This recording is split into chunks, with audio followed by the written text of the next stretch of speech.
बात अठन्नी की। रसीला इंजीनियर बाबू जगत सिंह के यहाँ नौकर था। 10 रुपए वेतन था। गांव में उसके बूढ़े पिता, पत्नी, एक लड़का और 2 लड़के थे। इन सबका भार उसी के कंधों पर था।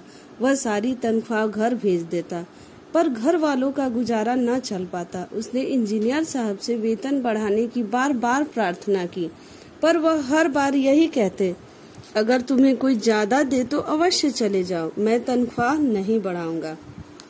वह सोचता, यहाँ इतने सालों से हूँ, अमीर लोग नौकरों पे विश्वास नहीं करते, पर मुझ पर यहाँ कभी किसी ने संदेह नहीं किया। यहाँ से जाऊं तो शायद कोई 11-12 दे, पर ऐसा आदर न मिलेगा। जिला मजिस्ट्रेट शेख सलीमुद्दीन इंजीनियर बाबू के पड़ोस में रहते थे। उनके चौकीदार मियाँ रमजान और रसीला में बहुत मैत्री थी।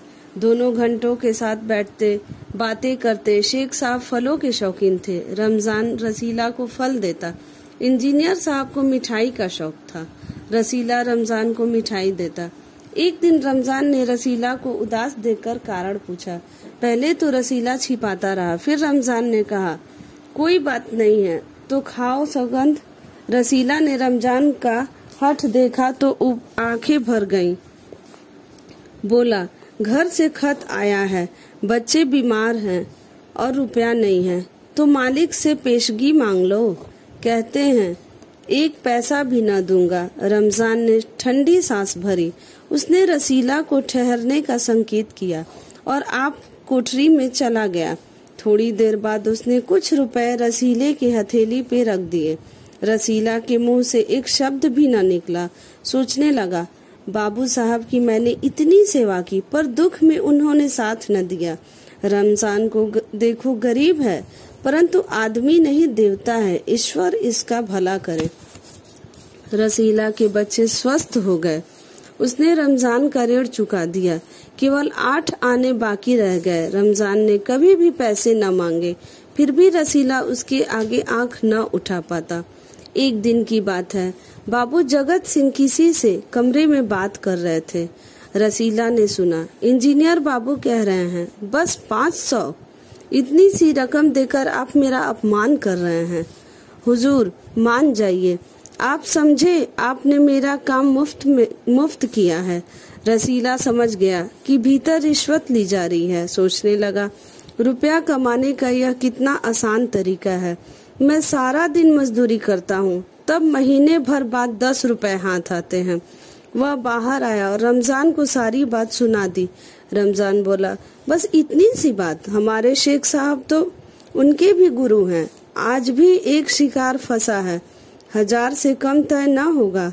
भैया, गुनाह का फल मिलेगा या नहीं यह तो भगवान जाने, पर ऐसी ही कमाई से कोठियों में रहते हैं। और एक हम हैं कि परिश्रम करने पर भी हाथ में कुछ नहीं रहता।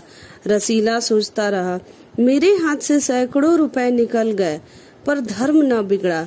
एक आना भी उड़ाता तो काफी रकम जुड़ जाती।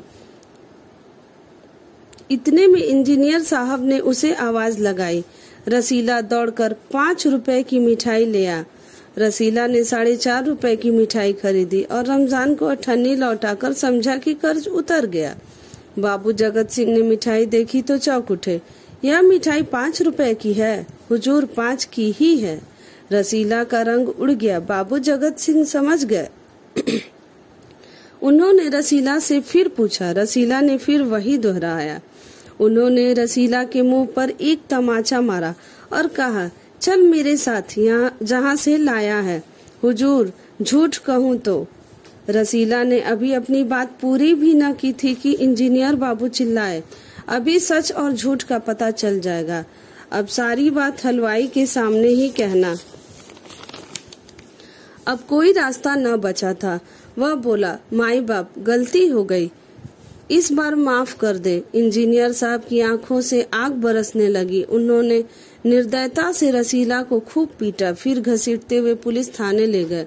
सिपाही के हाथ में 5 का नोट रखते हुए बोले, मनवा लेना, लातों के भूत बातों से नहीं मानते। दूसरे दिन मुकदमा शेख सलीमुद्दीन की कचहरी में पेश हुआ। रसीला ने तुरंत अपना अपराध स्वीकार कर लिया। उसने कोई बहाना न बनाया। चाहता तो कह सकता था कि यह साजिश है। मैं नौकरी नहीं करना चाहता, इसलिए हलवाई से मिलकर मुझे फंसा रहे हैं। पर एक और अपराध करने का साहस वह न जुटा पाया। उसकी आंखें खुल गई थीं। हाथ जोड़कर बोला, हुजूर, मेरा पहला अपराध है, इस बार माफ कर दीजिए, फिर गलती न होगी। शेख साहब न्यायप्रिय आदमी थे। उन्होंने रसीला को 6 महीने की सजा सुना दी और रुमाल के मुंह पोंछा। यह वही रुमाल था जिसमें एक दिन पहले किसी ने 1000 रुपए बांध कर दिए थे। फैसला सुनकर रमजान की आंखों में खून उतर आया। सोचने लगा, यह दुनिया न्याय नगरी है, अंधेर नगरी है। चोरी पकड़ी गई तो अपराध हो गया। असली अपराधी बड़ी बड़ी कोठियों में बैठकर दोनों हाथों से धन बटोर रहे हैं। उन्हें कोई नहीं पकड़ता। रमजान घर पहुंचा। एक दासी ने पूछा, रसीला का क्या हुआ? 6 महीने की कैद। अच्छा हुआ, वह इसी लायक था। रमजान ने गुस्से से कहा, यह इंसाफ नहीं, अंधेर है। सिर्फ एक अठन्नी की ही तो बात थी। रात के समय जब 1500 के चोर नरम गद्दों पर मीठी नींद ले रहे थे, अठन्नी का चोर जेल की तंग अंधेरी कोठरी में पछता रहा था।